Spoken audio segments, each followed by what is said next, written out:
आलोक शर्मा, क्या अब बड़ी जिम्मेदारी विपक्ष को एकजुट करने की, सब सारे एक जगह तो आएंगे साथ को 23 तारीख को, पर गिले शिकवे भुलाने का वो जो काम है, वो प्रक्रिया, उसको अगुवाई देती हुई कांग्रेस को दिखाई देना पड़ेगा। Onus lies on you. देखिए, मुझे लगता है कि ओनस सभी के ऊपर है और त्यागी साहब इस पैनल में सबसे वरिष्ठ हैं। उन्होंने बहुत स्पष्ट तौर पर बहुत सी चीज़ों को बहुत अच्छे से क्लियर भी किया है। 23 तारीख में अभी 3-4 दिन हैं, 3 दिन हैं, किस तरह से किस रूप में क्या प्रारूप रहेगा और आगे का क्या एजेंडा सेट होगा, वो बेहतर है कि हम 23 तारीख को ही उस पर चर्चा करेंगे। जहाँ तक बात अगुवाई की है, तो कांग्रेस पार्टी ने पहले भी भारतीय जनता पार्टी के हर तरह के जो भी गलत काम रहे उनका विरोध करने के लिए हमेशा हम अगुवाई में रहे। लेकिन अब हमें भी बहुत सी चीज़ें ऐसी याद हैं कि जिस तरह से राहुल गांधी जी के ऊपर ईडी सीबीआई का नोटिस आता है तो आम आदमी पार्टी का रुख दूसरा रहता है, लेकिन उनके नेताओं पर आता है तो रुख दूसरा रहता है।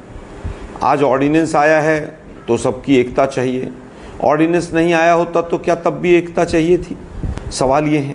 लेकिन फिर भी आज जिस तरह के देश के हालात हैं, सब लोग एक साथ मिलकर आ रहे हैं और इतना बड़ा एक जिस तरह की मीटिंग और 23 तारीख को हम एक कदम उठाने जा रहे हैं, जैसा कि त्यागी साहब ने भी बहुत डिटेल में बताया, मुझे लगता है इस बैठक के बहुत सकारात्मक परिणाम निकलेंगे। मुख्य एजेंडा, पहला एजेंडा केजरीवाल कह रहे हैं केंद्र का, एक सेकेंड आलोक, केंद्र सरकार का अध्यादेश होगा, तमाम विपक्ष, कांग्रेस को हटा दो जो कि मुख्य विपक्षी दल है दरअसल, तो वो कह रहा है कि नहीं, ये लोकतांत्रिक जो मूल्य हैं उनका हनन है, ये लोकतंत्र को कमजोर किया जा रहा है। अध्यादेश के खिलाफ हैं आप या उसके समर्थन में? यही साफ कर दीजिए। देखिए, बहुत सीधी सी बात है। 23 तारीख की मीटिंग है, 23 तारीख के एजेंडे को केजरीवाल साहब को किसने कहा कि आप एजेंडे को पहले ही डिस्क्लोज करें? केजरीवाल जी को कैसे पता चला कि पहला एजेंडा ये होगा? क्या केजरीवाल जी अपने अध्यादेश को रुकवाने के लिए तमाम विपक्षी घटक दलों पर अभी से दबाव बना रहे हैं?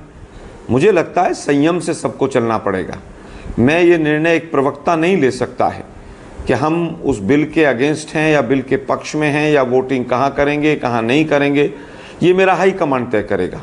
लेकिन इतना हम निवेदन करना चाहेंगे, ये तो बड़ा सरल सा सवाल है, ये कोई जटिल सवाल तो नहीं है। पार्टी नहीं आलोक, ये कोई जटिल सवाल तो नहीं है।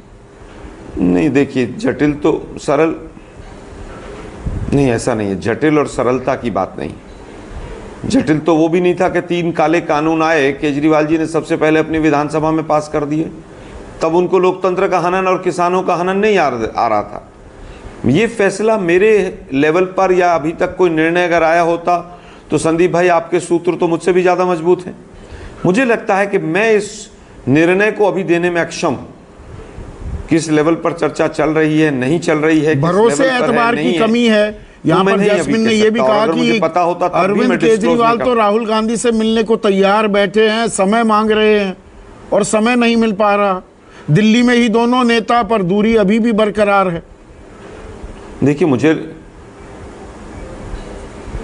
मुझे लगता है राजनीति मूल्यों के साथ होनी चाहिए। आज केजरीवाल जी सबसे भ्रष्ट जो पार्टी थी उनकी नज़रों में, उसके नेता से क्यों मिलना चाहते हैं? क्योंकि अपने सारे मंत्री जेल में हैं। बहुत बड़े सवाल है ये। इंडिया अगेंस्ट करप्शन का मूवमेंट चलाया, पूरा अगेंस्ट कांग्रेस चलाया आपने। क्या आप भूल गए उस सब चीज़ों को? तो सोनिया गांधी को 2 दिन के लिए जेल में डाल दीजिए, भाइयों बहनों, सबको पता चल जाएगा कौन भ्रष्टाचारी। गिले शिकवे भूलना चाहते हैं, आप उनको याद रखना चाहते हैं क्या? सवाल यहां पर है ना।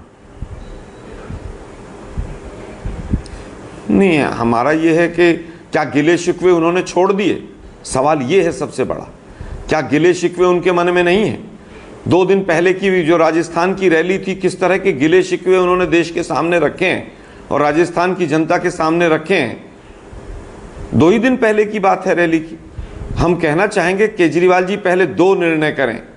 पहला निर्णय ये करें कि वो बीजेपी के साथ 9 वर्षों तक रहे, क्या वो ठीक था या सही था या गलत था? पहले इस पर निर्णय करें और जनता को बताएं। तमाम मुद्दे ऐसे रहे जब बीजेपी के साथ खड़े नजर आए वो।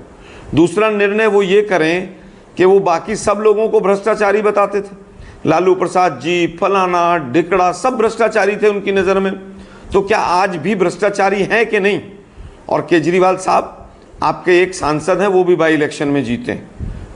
कांग्रेस पार्टी 125 साल से इस देश की सेवा करती आई है। आपको भी धैर्य बरतना होगा, आपको भी संयम बरतना होगा। तो कांग्रेस अपने अतीत का सहारा ही लेती रहेगी। एक मिनट, बैठक से पहले आप अतीत का सहारा लेंगे तो वर्तमान में फिर तो अखिलेश यादव कहेंगे 2022 में विधानसभा चुनाव हुए, 2.25% वोट बैंक पर आप सिमट गए, तो 2.25 सीट ले लो। फिर तो आम आदमी पार्टी कहेगी कि दिल्ली में आप 0 लड्डू हैं तो 0 लड्डू सीट लीजिए। हमारी 91 सीट आ गई हैं पंजाब में विधानसभा में, मुझे लगता है आप 19 पर सिमट गए, तो आप जी उसी हिसाब से 2-3 सीट ही हम आपको देंगे। यही आईना ममता बनर्जी भी दिखा सकती हैं। तो ये तो अंतहीन सिलसिला हो जाएगा। देखिए, अंतहीन की बात नहीं है।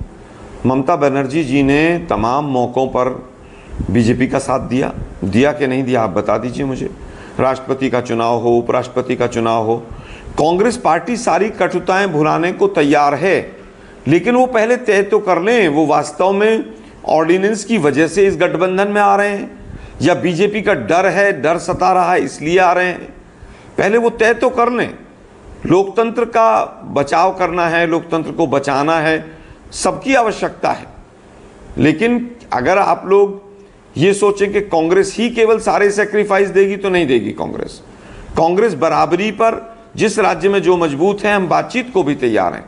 आपने कहा अखिलेश जी वाली बात, अखिलेश जी अगर अकेले लड़ना चाहते हैं अकेले भी लड़ सकते हैं।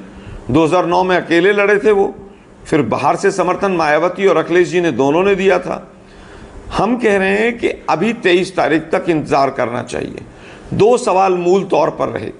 पहला सवाल ऑर्डिनेंस का, दूसरा सवाल कि कौन साथ आएगा कौन नहीं आएगा। मैं समझता हूं त्यागी जी ने इसके ऊपर काफी हद तक क्लैरिटी पंजाब से लेकर दिल्ली से लेकर सब चीजों पर कर दी। शिकवे बरकरार हैं, मुझे और ज्यादा नहीं कहना अभी